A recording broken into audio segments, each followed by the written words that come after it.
May time na ang kinakain ko lang crackers.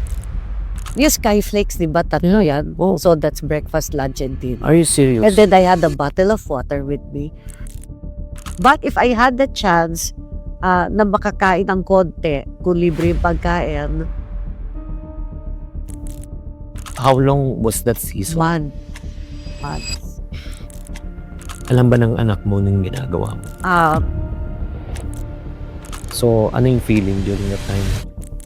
Honestly, Naakyat bahay kayo, tulog kayo, or naakyat bahay na ginapos kayo? How were you able to survive and sustain? di ba sinabi ko earlier na, ay, naiyak ako. You have a choice to be weak or strong. Would you choose to be weak? Bago ang tagumpay, may kwentong di mo alam. Pera at buhay, ito ang tunay na usapan. Right now, sa araw na ito, isang iconic beauty, queen, top model, actress, na hinahangaan sa fashion and entertainment industry at the same time mula sa runway hanggang sa telebisyon. So right now, sa kanyang journey, ika nga, malalaman po natin kung paano niya minamanage ang kanyang career, tapos ang kanyang finance. Dito natin malaman ang buhay at ang pera. Walang iba, kundi si Marina Benipayo. Ay, Miss Marina. Chinky, thank you. Thank you for having me. Thank you very much for giving me the opportunity. First question, anong height mo? 5'10". Grabe. Flat ha, walang heels. 5'10". Flat. Ay, walang chinelas. Ako 5'10". flat ko, 5'4 and a half. Flat. Grabe. Grabe. So, give us a background. Kasi a lot of people know you, syempre, as a ramp model and yun, nag-artista. But how you got all started when you were young? Give us your background. Alright. During college, yung first job ko, nag-working student ako. Kasi I wanted to help my mom kasi my mom was a widow. Ah. So sabi ko, okay, mag-college, if I have the chance to work, I'll work. Na? So mag-working student ako. So nag-apply ako sa McDo. Ilang taong ka nun? 17. Tapos, may interview. Buong barkada kami. And then, ako lang nakuha. Pero during that time, at 17, ano ng height mo? Siguro 5'9". Matangkad ka na rin. Tungkod no. Hindi ka ba natutukso nung bata ka? Walang sumasayaw sa akin pag soiree. Oo naman. Wallpaper. Ay, wala wallflower. Oo naman, kasi baka yung mga lalaki lahat nakatingin sa'yo. De, paano nakaupo ako? Pag yain ako sumayaw, pag tayo ko ganyan. Tapos saan sila? All, okay lang. Wasn't my naman. So in the end, naki-organize na lang ako ng party. Nung time na yon, yung mga high school, sorry, Anong taon yun? early 80s. O early 80s? Early 80s. So masasabi mo ba is height for you an advantage or disadvantage? Alam mo ba yan ang tinanong sa akin sa Binibining Pilipinas noong 92? Oh, talaga? Hindi scripted. Oh, hindi Yan, exactly that.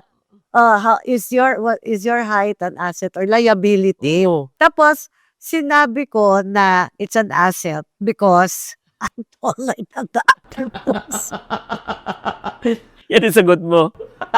Obvious Pero ba? it can be a liability also because I'm taller than the other boys. Well, at that time kasi, it wasn't a concern for me that I was tall. Parang for me, nagkataon lang matangkad ako. So, going back to McDo, so natanggap ka. Yeah. Okay. Bakit ka nag-apply doon? Because you need the money or you need the experience? Well, both. But also nga, yung mom ko kasi widow siya. So, mag-isa lang siyang, paying for everything. Solo child ka ba? Well, I have 4 step siblings and then 4 kami sa mom ko. Pero by that time, when my dad passed away, nagsarili na yung 4 na una and then kaming 4 na lang. Okay. So, my mom was the one caring for us 4. I just wanted to go and experience work also. But at the same time, sabi ko, if matanggap ako, libre pagkain eh. Totoo ba sa McDo? Libre food. Is your meals are free? Oh. So, ibig sabihin, hindi kailangan intindihin ni mama yung whatever, lunch or dinner ko. So, I was there for about 3 years. Wow. Until, Okay. nag-overlap. Ang? Kasi, nung 1986 naman, that was 85, 86, na-discover ako ni Rene Salud through Oh. my cousin Bambot. And then right there and then, gusto na ako isama ni Rene sa fashion show. No experience. So, 1986, that was the start also of my modeling career. So parang sabay-sabay ito. Nagmamakdo ako, tapos Wow. ang ginawa ko sa school part, di ba parang, ano yun? Ano lang, hindi full load. Hindi full load. So, ginawa ko yung schedule ko sa umaga is sa Miriam, sa school. And then afternoon, either yan McDo or fashion show. Kasi may mga luncheon shows noon eh. And in any case, occupied ako hanggang gabi. So magkano kinikita mo? Bring us back during that time. Ay, nako, teka. Oo. Sa McDo. Oo. My God, 12.50. Per hour. Tapos yung sa modeling mo sa Cinderella. Sa Cinderella kasi, medyo mga 1.5. Uy, malaki na yun. 1.5. Pero may GC yun ha. Okay. Usog pa mga GC nun. 1,000 siguro cash, 500 Tapos? CC. So during that time na nag-model ka na, yung confidence level mo ba mataas na? Syempre, bago ka pa lang. At tinatago ko lang. Natakot ako. Baga parang fake it till you make it, di ba? But what I think what they told me kasi Desiree always told me that I was also always quiet. You know, sabi ko, because I was listening and observing. Because for me, that was the only way to learn. Diba? Wala akong kaalam-alam sa fashion. So, and nandiyan yung mga veterana nung time na yon. So, ano yung pinakamalaking challenge naman? Syempre, as a model, di ba? What's the biggest challenge that you experienced when you were starting? Well, noon na, paano ka makikipagsabayad sa mga veterans? So, I did that through observation talaga. And asking them also, nicely. But yung pinaka-challenge actually is, yung pag sa show, ano ang gagawin mo para maalala ka? Kasi nung time na yon, although konti lang yung models, syempre gusto mo maalala ka, yung designers, di ba, ng audience. So, yun. I had to figure out a way kung how I can, kasi hindi ako kagandahan. No? So, ang daming magaganda. But I had the height. So, I made a mental list. Sabi ko, I have to do something to be remembered. Number 1, I'm tall. Number 2, 3 lang kaming chinita sa industry doon. Diba? So, I took that chance and I, in a way, parang performed. I did not just walk. I asked the designer, ano yung gusto mong makita? Ano gusto mong gawin ko? Ano yung takeaway ng tao? Tapos usually they'd say, alam mo na yan, kaya mo na yan. Sa kuno, pero what do you want me to be? Ano yung aesthetic mo? Okay. So during that time, I'm sure, you are definitely one of the best. At what age yun? siguro around 3 years after. No? Wow. Pero kasi yung industry that time, konti lang yung models. Malaking bagay yung marunong ka makisama. Pwedeng tahimik ka lang, pero you won't cause any trouble, hindi ka chismosa, di ba yung mga ganyan. I'm not any of those naman. So, and yun nga, mahilig ako to ask them for, what can make me better dun sa show, ganyan, okay bang ginagawa ko.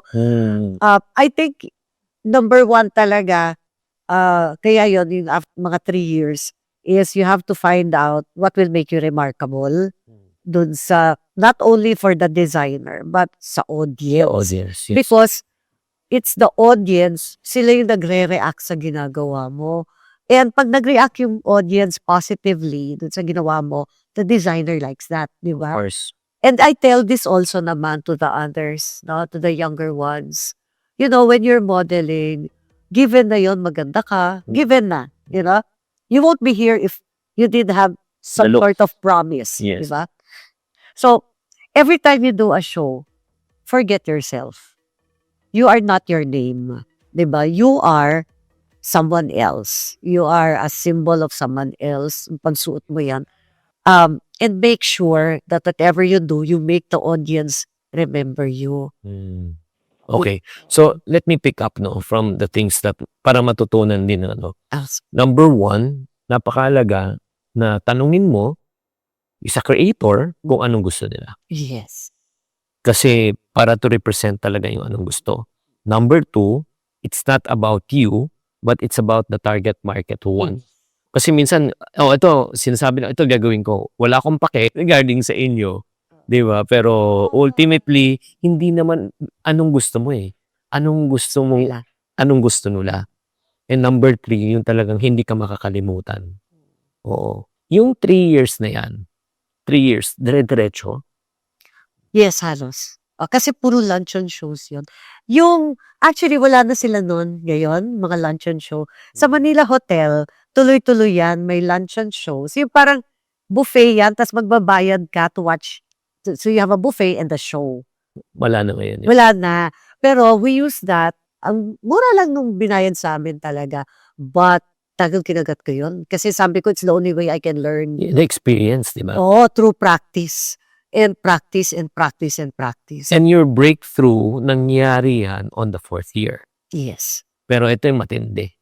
Hmm. Na hindi alam ni Marina. Alam?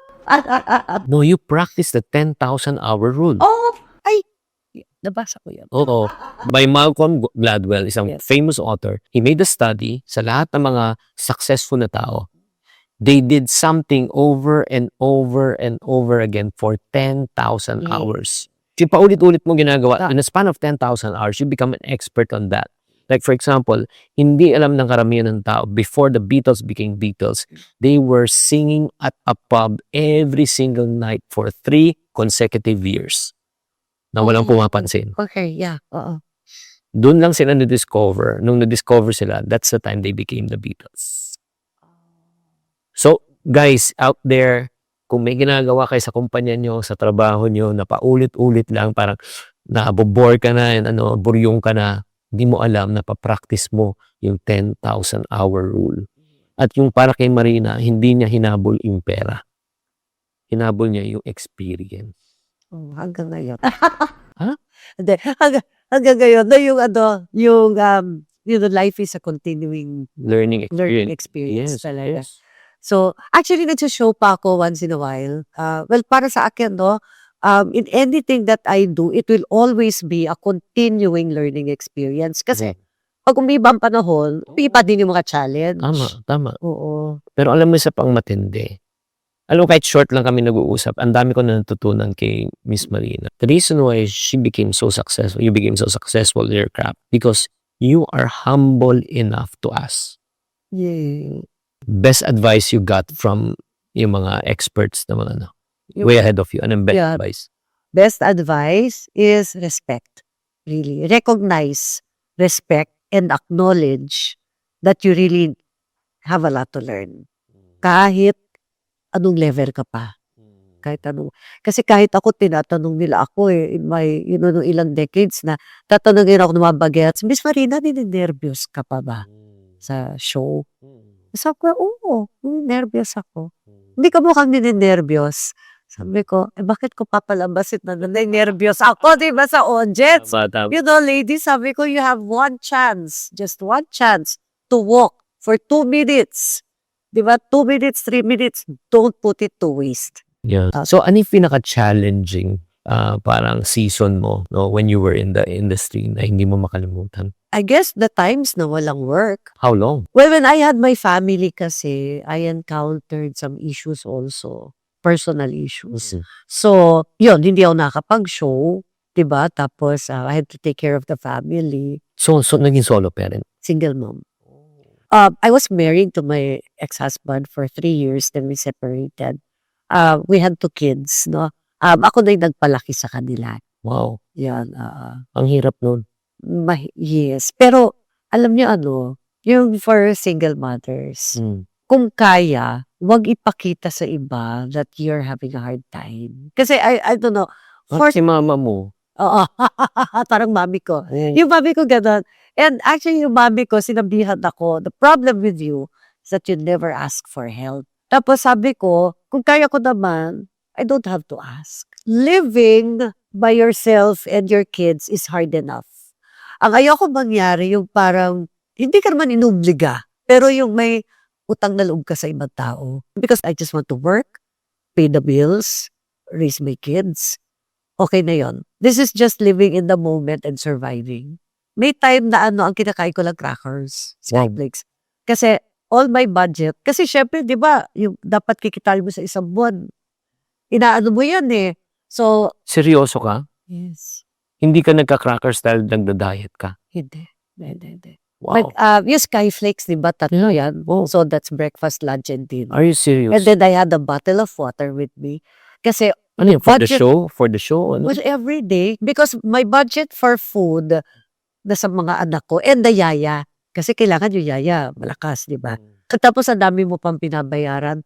So, for some reason, nakayanan ko na, yun nga, I was at that time also doing road tour for ponds. I was training yung mga, Models. yung mga nandun sa booth. Yes, yung mga Ah, promodizer. Yan, yung ganun ba, promodizer. Ako yung mga nag-train sa kanila. Yun nga, about customer service, mga sales.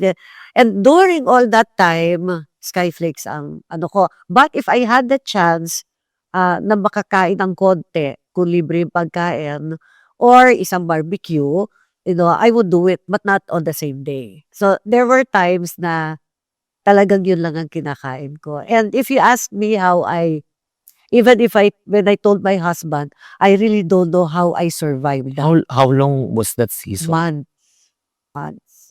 Ito lang. About a year? Marina, tinatawanan mo lang ngayon yan. Yeah! Oo. Pero pag dun ka sa Sa season time na na yun, yun. Yeah. so ano yung feeling during that time? During that time, honestly, sinasabi ko, gagawin ko lang to because I know for a fact that after 5-10 years, itatawa ko to. Oh, And this would make a good story wow. to tell the younger generation. Wow.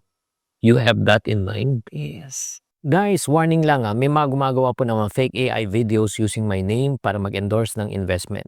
I will never endorse any type of investment. If may makita kayo, please report it right away. Ingat. Back to our regular programming. For me kasi, if may challenge ka right now, everything I believed was my intention. Si Lord hindi ka bibigyan ng challenge kung hindi mo kakayanin. Tama. Parang automatic na yon, matic na yon. I never really questioned yung mga challenges. Sabi ko, kung ibibigay na sa akin to, ibig sabihin kaya ko. And I just do it. I didn't think about yung iyak-iyak. Ang ginagawa ko kasi, iyak ako, bibigyan ko ng time limit. Let's say, halimbawa, iyak ako ng 4 days. But after the 4 days, I will pick myself up. I have to think. Kasi sayang yung panahon na iniiyak. Alam mo yung habang sinishare mo yung parang belief and your values and philosophy, it reminds me of a Bible verse that there's a time for everything. A time for mourning, a time for celebration, a time for weeping, di ba? A time for, di ba? Talagang may seasons talaga eh. Yes, yes. Di ba ang ganda ng kwento mo ng buhay kapag hindi alam ng tao that you're going through something, tapos in the future, kapag napag-usapan niyo, magugulat siya. Oo. Ganun ba yun? Obvious ba? Oo. So parang, di ba, you always have to show strength. Galing eh. Yung sinasabi mo talaga na it's really so, powerful and amazing talaga na you know for a fact na malalagpasan mo yung Uy. Tsaka, I don't know, maybe it's belief, faith, not trust. Pero, so far, yung sa buhay ko, buhay namin, whatever it is that we're going through, nalalampasan talaga eh. Pero dapat malakas ka. Sabi ko nga kay Ricardo, or anyone, you have a choice to be weak or strong. Would you choose to be weak? Diba? Yeah. So, you have to choose to be strong. Ang galing. Alam mo, nakakatuwa kausap si Marina. Tatalino kang tao. Kaya, Hindi, ang daming lesson eh. Like for example, hindi mo mapipili kung anong pwede mangyari sa buhay mo. May masamang nangyari. You cannot choose that. But how you respond, you can choose. You have a choice to be sad. You have a choice to be glad. You have a choice to complain. You have a choice to be thankful. I'm just curious during that time, nung kumakain ka ng Skyflakes, alam ba ng anak mo nung ginagawa mo? no, usually, so halimbawa, kakain na sila, na nakarasyon na ganyan. Ilan taon sila? Nung dyan? Oh, 2 and 5. Wow, wala Okay. pang alam. Oh. 2 and 5. So, nakarasyon na ganyan, di ba, tas si Miyaya. gagawin ko, aalis ako. Ayoko nakaupo, tapos hindi ako kumakain, tapos sila kumakain. Tama. So, I'd leave. Sabi ko, oy, sandali, pupunta lang muna ako kay tita. Ganyan. Punta ako. By the time I come back, tapos na silang kumain. Ano yung balita naman sa Bear Brand? Oh. Ay, yung Bear Brand, kasi yung mga boys ko, yung breakfast nila is only a glass of Bear Brand. Pag uwi sa school, Mami, bakit yung mga classmate namin? Sabi nila, bakit daw gatas lang yung breakfast? Eh sila hotdog, egg, rice, ganyan, di ba? Sabi ko, alam mo anak, importante ang gatas. Pag kumain ka ng marami sa umaga, aantukin ka sa Tama. rice. Totoo yun. Pero ang gatas, stronger bones, healthier blood. Di ba? Nung ginagano ko sila. Sabi, gano'n, okay. So pagtagal naman, ang gagawin nila, dun sa Bear Brand, yung glass na yan, mag-iiwan silang konti Bakit? para sa akin. Serious? So, I just finished the glass. Minsan nga uuwi si Joshua, butas yung sapatos Oo. sa ilalim, di ba? Butas yung shoes.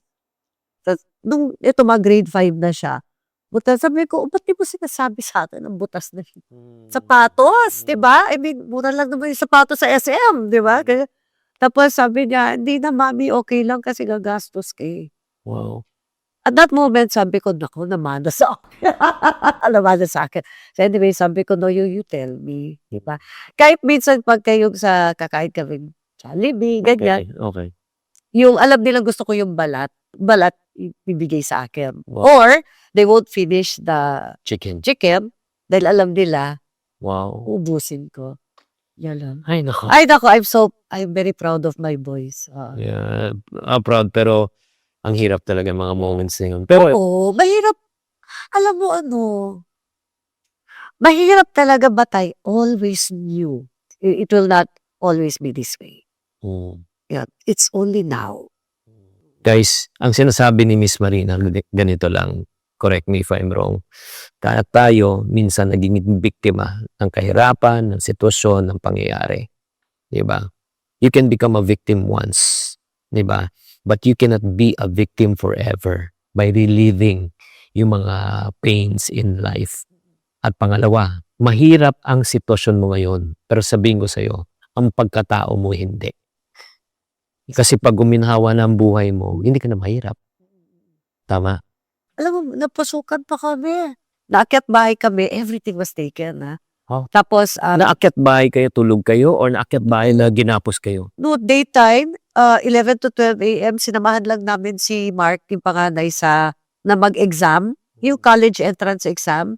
Tapos pagbalik namin, may bukas ang pinto. Nasalisihan kayo. Oh, sinabi nga 'di ba, namanmanan na kami kasi walang lalaki sa bahay. So it's a mom with 2 kids. Tapos sabi ni friends ko and everyone else, "Kaya mo, may ATM card ka naman, at least yung pera mo hindi na, no, 'di ba?" Sabi ko doon sa friend ko, alam pa nila na 2.8 lang yung laman ng Now, ang dami na nating mga pero syempre, may moment of challenge na na-experience, di ba? I'm sure Oo naman. yung nangyari kay Ricardo during that time. So, how were you able to survive and sustain? 'Di ba sinabi ko earlier na si Lord, pagka may challenge, tutulungan kay. Nung nangyari kay Richard, siguro mga 2 months in shock kami. 2 months. Kasi we kept thinking, and then next week okay na yan. Kasi wala ka naman sa, di ba? So, pero nga, di ba sabi nga ni Ricardo, nung medyo mga nakailang buwan na, I had to talk to him and say, kasi noong una, sinasakyan ko kasi excited siya na, next week daw, next month daw. So, I kept quiet, di ba? Pero until finally, sabi ko, we have to stop this. Let's stop hoping, stop expecting. Kapag sinabi nilang, malamang ganito, malamang ganyan, let's just not hope. Iiyak natin to, kasi iyak lang natin to isang beses, pero let's just ride the wave. Hindi naman tayo papabayaan. The only question naman is when. Oo. Diba? When whenever I visit him, tumatawa pa rin kami. Tapos sabi ko nga, I think it would have been harder if alam mo may kasalanan ka eh. Tama. Dahil there's a reason kung bakit ka nandun. Pero, sabi ko, yung mahirap din yung nandun ka pero naghihintay ka lang. Ang unang ginawa ko, I have to protect his name. Yeah. Yun ang una lang na nasa isip ko. Actually, may nilabas akong video sa TikTok eh. Yeah, I saw that. Ayun. Na sabi ko, alam ko lalabas ito before you know it, kung ano mga kwento, ganyan. So this is, I didn't say any facts naman, pero I just gave everyone an honest idea of how we live. Although alam naman, no, sabi ko wala mo kami tinatago, di ba? So ako, pero this is how we live. Okay? Kaya nga during that time, napapanood ko talaga si Miss Marina gumagawa ng diskarte. Oo. Noong Siyempre. time na yun, Oo, lima. alam mo actually si Richard naman nagbigay sa akin ng idea na ipakita ko yung magagandang bag na nabili ko sa TikTok. And since sumasali ako mga bazaar, Oo. talagang bumibili ako, di ba? Mm. So, yung magaganda, nire-recommend ko. Yun yung takbo ng live ko. Kaya, hindi ako store, di ba? Pero, thank God, no, na during those times also, I don't know, siguro, a lot of my viewers and followers knew what I was going through. Tama. Ay, naiyak ako. Mm. Kasi, naipon ko yung pang-eroplano, yung pangbayad sa whatever, mga ganon, through the time that he was out. Wow. Oo, kasi, I could feel it eh. A lot of my viewers were, kasi noong una, yun nga, ito pala, sorry, ang laking bagay kapag nakapag-build ka ng Relationship. image or relationship and credibility na, oo, mabait sila. Tao yung ganyan, So I could feel it eh. The viewers, the followers, some of them after this happened, sinabi nila, alam namin kasi nakikita namin sa mata mo. Diba? Pero, they buy and buy and buy. Di namayang gano. Oo. They buy. They listen to me. Diba, ganyan. Tapos, live ko is very casual. Kung napansin mo, parang ano-ano lang, no? So, kwento, parang may halong, hello, ganyan, ganon, diba? So, it was, sabi ko, hindi ako pinabayaan. And ako lang mag-isa sa bahay na yun for 11 months. Yeah. 11 months. So what I did, todo. As in, you would see me going live 3 times. Yeah. Kasi it was the best therapy for me also. Guys, ito lang no, siguro, I'm sure Marina knows about this.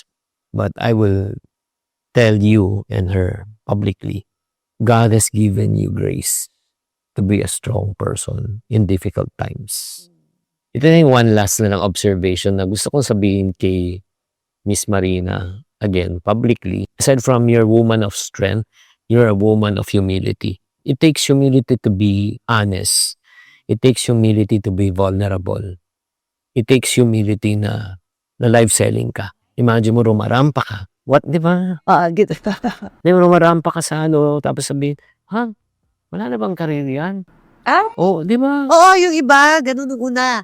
Siguro, ito yung final question ko. Anong sikreto ng relationship ninyo ni Ricardo? Di ba, yung parang we witness, syempre publicly, we knew na before na nangyari yan, alam namin magkasama kayo, tapos biglang nangyari yan, solo ka na lang, sinubaybayan ka namin for quite some time. Na I believe you were able to prove na for richer and for poor, in sickness and in health, for better and for worse, till death do you part. Ano yung naging nyo? Ako ganito na lang yung mindset ko sa relationship namin ni Ricardo. I am just so glad that we share the same sense of humor. Laughter is a big thing. Number 2, yung adjust. Alam mo yung pag-a-adjust, di ba? That's two separate people, magkaiba ugali. If it's not worth na pag-awayan, wag na lang. Di ba? Tahimik ka na lang. Lilipas din yan. Ganon. And then, lastly, for me, sa age namin, nag-commit na ako eh. I don't think there's any reason kung bakit maghihiwalay kami other than yun nga, pag nawala na yung isa. Pero for me kasi, I've committed myself already fully. I just want to encourage you out there, guys. We need really to understand the true definition of love. Kasi sometimes people say na love is a feelings that you cannot explain until such time you feel it. Believe me, I've been married for over 26 years. There are days when I look at the other side of the bed, I don't feel any love. Alam mo what I felt? Anger, suspense, hatred. Di ba? Nag-away kami kagabi. Pero yung sinabing mong word that really hit me strong, yung commitment. Because true love is based on a choice and a commitment. Na talagang even though it's uncomfortable. Diba? Kasi maiiyak ka, maano ka, pero committed ka eh. Madami kasi ngayon yata, no, for some couples, or younger couples, na kapag basta hindi sila magkasundo, tapos paulit-ulit na ganon, ayaw na nila. Tama. Ang problema kasi, when will you find that perfect? Walang perfect. Yeah. Walang perfect. You were once a solo parent. And we know it's challenging. Can you please address yung mga solo parent out there na talagang, yun nga, sila na lahat. Oo. Sa mga single moms and single dads ngayon. Ang napansin ko kasi, masyado nila dinadama yung challenge. Dadama, yung feeling na yan is there. Alright? Now, if you allow yourself to sink deeper into that dama, yung paghihirap na yan, you will never find the solution. You will never be productive. You have to take that dama, put it aside, go on with your life, especially if you have children. You don't want your kids to see yung mom or dad nila na nag-iiyak, 'di ba? Or galit, 'di ba? Galit sa other partner, galit sa mundo. Hindi pwede eh. Because you think of your children, this is the time that you kind of have to forget about the way you feel and start thinking of what your children are seeing. Because iti-take in nila lahat yan. And as I've said, you have to, di ba? You can choose. Do you choose to be weak or do you choose to be strong? What do you want your children to see? Wow. Kaya nga in the Bible it says, let the weak say that I am strong. Let the poor say that I am rich. Diba? For it is by God's grace we can overcome everything. And the good news is this, the more that we should profess that we are weak so that Christ's power and grace can rest upon us. So, Miss Marina, thank you very much. Marami. Ang dami pa, no? Sayang. I don't know. Ang dami pa sana, no? Hindi, okay lang. Pero, i-challenge na lang natin si Miss Marina sa mag-ipon. O, tignan natin. Ito yung gagawin natin. Meron tayong Ipon Cards Challenge. So, all you need to do, it's a game. You pick a card. Okay. Pick a card. Now? Yeah. Okay. And then, baliktarin mo. Basahin ka? Basahin mo. Baliktad lang yan. Read it aloud. Ay, kaya namin to eh. Basahin. This is easy. No eating out challenge. Bawal mo na kumain sa labas, magpa-deliver ng food. Ang about na totoo to. Matipid mo ay hulog mo sa'yo, ipon box. Ito na Ipon Box. Oh, wow. Yes, this is where you put your barya. Ayan. And this is where you put the paper bills. Oo. Tapos dito may Ipon Challenge. Ay, galing. Shadan mo siya. Start ka sa 20 pesos, 50, 100. Pag nabuo mo yan, parang unconsciously, Saka nakasip. 60,000. Yeah. Wow. Diba? And don't forget to write down what are you saving for. Oh, sige. Kasi Pero- if you save, ito lang guys if you save a general fund, yung parang walang specific, bigla na, ay, biyahe tayo, ay, may savings tayo. Tapos, yung savings maubos. Pero pag, if you save specifically for something, kanyari, travel fund mo lang to. Diba? Pang travel lang yan. Education pang yan. Ayun. Yan. So, we'll give this to Miss Marina. Yay. At ito, as para kay sa inyo ni Ricardo. Ay, babasahin namin lahat ito. Hindi na, wala nang pick a card. Babasahin na lang namin. Ito na yung mga tips. Pero we do that, yung no eating out. Yeah, galing. So, Miss Marina, paano ka makukontakt ng mga ating mga followers? Please. Yes. Ako, ay, madali ako hanapin. TikTok. Ano pangalan? TikTok, Marina_Belipayo or hashtag nyo lang yung Marina Belipayo. Tapos, makikita nyo yung video sa nandun yung TikTok account ko. Makikita nyo din. Thank you very much, Miss Marina. Let us support si Miss Marina. At the same time, syempre, ang kanyang better half na si Mr. Ricardo Cepeda. Alam niyo, sa lahat ng buhay, lahat tayo may pinagdadaanan na pagsubok. Uulitin ko, pag meron kang pinapadaan ng pagsubok, huwag mo siyang tambayan, daanan mo lang. Yes. As I always say, tamang karunungan, tamang disiplina po ang susi sa pagyaman. Nag-stop ako mag-aral. So, kumanta ako ng mga banda. Nag-lounge singer ako. Mga 150 per night. Nung solo movie and everything, tumaas na yung kita mo. What is one bold financial decision na nagawa mo sa buhay mo na sobrang proud ka? Una kong binili is property agad na hanggang ngayon napakinabangan ko.